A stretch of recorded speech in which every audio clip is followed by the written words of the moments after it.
I don't know if you caught it or not, but Dave Ramsey is stirring the pot with car advice in a recent conversation he had with Tucker Carlson. And if you missed it, you're not going to want to miss this breakdown of what he said, and if it's even true. Let's get to it. Our rule of thumb is don't buy vehicles. Everything you own that has motors, put it together, and it should be less than half your annual income. And if it is, then you've got plenty of room. It's not going to destroy your net worth. But I talk to people making $80,000 that are driving $70,000 worth of cars. Oh, yeah. And that's common. And then they go, one more day, we're so stressed out. And I'm like, man, let me help you with this. Here's your really good idea. Sell 2 cars. And the silence on the other end of the phone is deafening. Well, if you sell your cars, how do you drive? Well, you get two $2,000 cars with the payments from 1 month of not having $80,000 cars, right?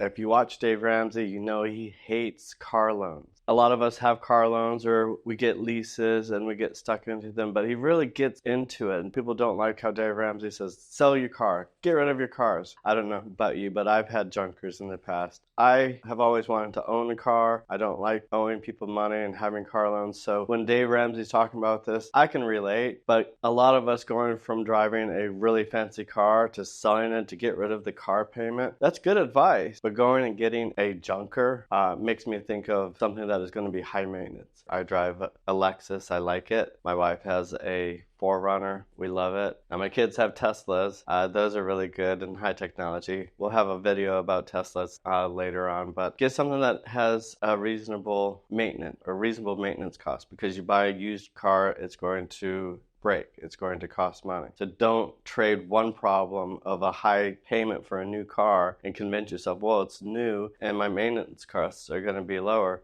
No, it's not. It's new. Your insurance costs are going to be higher and your car payments are going to be higher, and you're going to dig yourself into a hole. Another thing Dave Ramsey talks about and reveals that I didn't really know. So a car fleece, we call them, is basically the math on it is you've got the MSRP, the manufacturer sticker price, right? And that's what the lease is based on. And you've got a monthly payment where you're renting the car, you're leasing the car. At the end of a closed-end lease, which 98% of the leases in America are closed-end leases, there's a buyout number. You can buy the car if you don't turn it in for that number. So you pay payments and the buyout number. And the buyout number might be $9,000 and you paid $30,000 for the car, whatever, something like that. And you got a 5-year lease. So you're paying payments for 5 years and then you get a buyout number. So it's much like the payoff on a car if you paid it off early. And so you can buy that car for $9,800 in our example here. And if you run it in a financial calculator, you put it in, you back it in, you say, okay, my current value is of the car is the one number, the series of payments is the other number, and the end number is $9,800. We can ascertain that the average car lease in America is a 14.2% interest rate. And it's not technically an interest rate, and it's not disclosed by truth in lending laws because it's not borrowing money. So you don't get the little sheet that says your APR that's mandatory by the federal government. If you buy something that has an interest rate on it, they have to give you that sheet, truth in lending. But you're not borrowing money, so you never know. The cost of capital is what it's called in lease, but it's a math formula that works exactly like interest. So you're borrowing money at 14% interest when you lease a car on average. As compared to 8. Oh, wow. But it's a lower payment, less down, and the car companies make more money on it, so they push it like crazy. The number one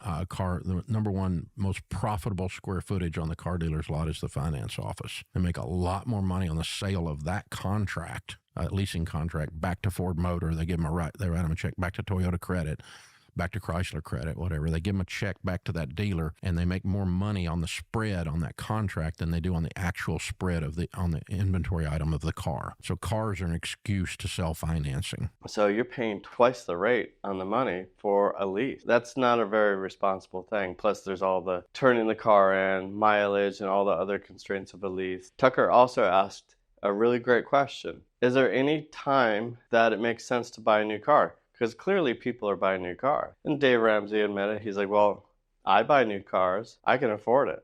And he goes into what makes him qualified to do so. Well, he's worth a lot of money, like some people say $400 or $500 million or more. You don't necessarily need to be that wealthy, but Tucker Carlson's worth quite a bit of money. And he admits in this show, he still buys used cars. It makes financial sense, even though he has a lot of money. Now, I grew up in the car business. My dad was a car salesman, and he taught me a lot about the depreciation when I was a young professional, I went out and leased a car, and my dad pretty much scolded me because he said you're paying profit to the company, the car company, and to the finance company. That's probably where Dave Ramsey is right, and it's 14 to 16% cost on the money. So let's look at a real life example of what I'm talking about. Take a BMW X5. Now you might not like it, but it's a good example. They're popular, brand new at $72,000. We have financing $1,251. Leasing is $1,113. Now that's about $140 difference. Let me save some money and get a lease, but you're not really saving money. So in 3 years,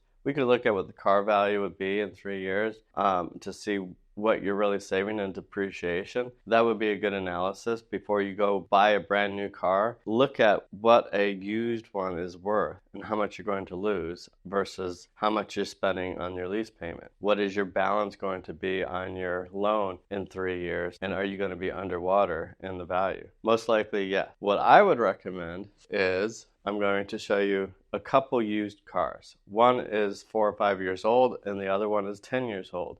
And you can see how much these cars depreciate. And it's just not BMW. It's every car depreciates. Dave Ramsey goes in on the video and discusses, on average, cars lose their value, or 70% of their value in the first 5 years. Now, I don't know if that's really accurate, but I'll show you in this example, there's quite a bit of depreciation. So let's look at 5 years. 2019 BMW, pretty much same model, has some miles, so you have to have some miles on it, but it's 27,000 versus 72.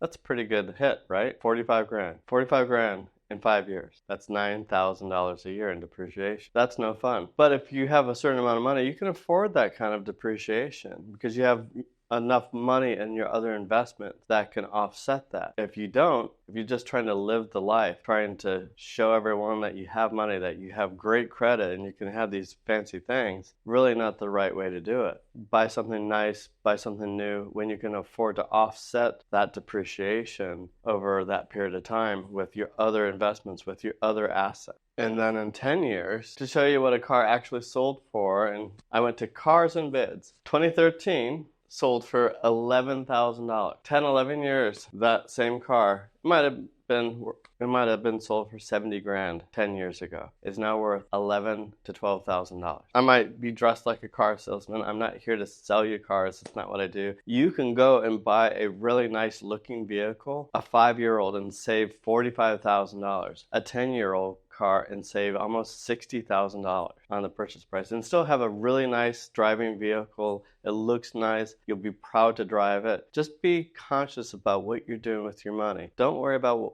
buying the newest thing. Save some money. Go 5, maybe even 10 years. Get that junker if you're really underwater, and know that if you buy one of these, the maintenance costs are going to be a lot. Another example would be maybe buy a 10-year-old Toyota 4Runner or a Tacoma or something that is Toyota brand or Honda brand if you don't like Toyota. I would recommend saving your money, saving money on depreciation. Don't worry about looking the look. Dave Ramsey says something along the lines of, you live like no one else so that later you can live and give like no one else.